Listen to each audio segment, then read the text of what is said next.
Naitwa Waziri Moshi Singilimo, mwenyekiti wa serikali ya mtaa wa Mkera.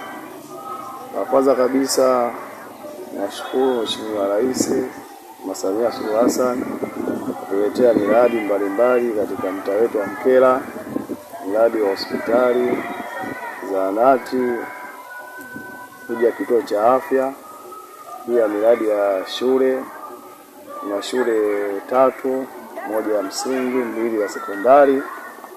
Shule ya sekondari imepata mabweni, pia ukarabati wa madarasa, pia tumepata ukarabati wa shule ya msingi hivi karibuni inaanza. Haya yote kwa juhudi za Mama Samia na mkurugenzi wetu kutengea hela kwa ajili ya ukarabati wa zahanati yetu kuja kituo cha afya na ukarabati wa mashule.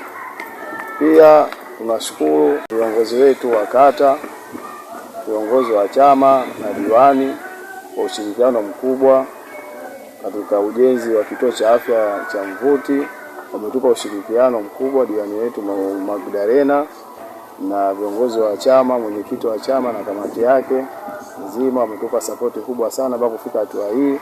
Na hatua sasa hivi ya kituo chetu ni hatua ya mwishoni, ni hatua, kuna majengo mawili yanakamilika ili aanze kazi, jengo la OPD na jengo la maabara.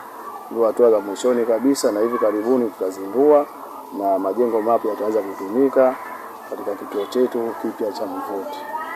Changamoto ni kubwa kwa sababu hii zahanati ya Mvuti kabla kuja kuwa kituo cha afya inategemewa katika mitaa mitano: mtaa wa Kidole, mtaa wa Ruanga, mtaa wa Kiboga, mtaa wa Mkera na mtaa wa Sangara.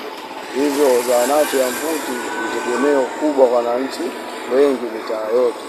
Hivyo ndio maana mkurugenzi pamoja na serikali baada ya kuona umuhimu wa zahanati kuja kituo cha afya wakatengea hela majengo 4, na hivi karibuni majengo 2 yanakamilika. Ila changamoto kubwa ilikuwa katika mama kujifungua watoto.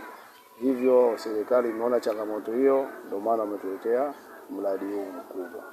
Kitendo cha kuleta kituo cha afya Mvuti, yaani tutashukuru sana kwa sababu kitatusaidia.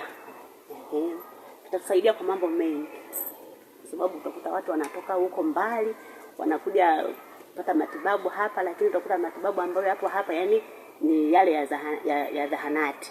Kwa hiyo huduma ambazo zitakuwa labda ni kubwa, watu watatakiwa wafanye nini? Waende mbele. Lakini kama tutapata vitu kama hivi, tukipata yani huduma ambazo labda pawe na operation, pawe na X-ray, pawe na yani huduma zote zile za kitabibu, tutamshukuru Mungu sana. Kwa upande wa kina mama, kwa kweli tunamshukuru Mungu kwa kupata kituo cha afya. Kwa hiyo tunamshukuru Mungu kwa sababu sasa hivi mambo yatakuwa mazuri. Kupata kituo cha afya nadhani tutakuwa tunaenda vizuri kabisa. Tunamshukuru mama kwa kutuletea kituo cha afya. Yaani tunamshukuru sana.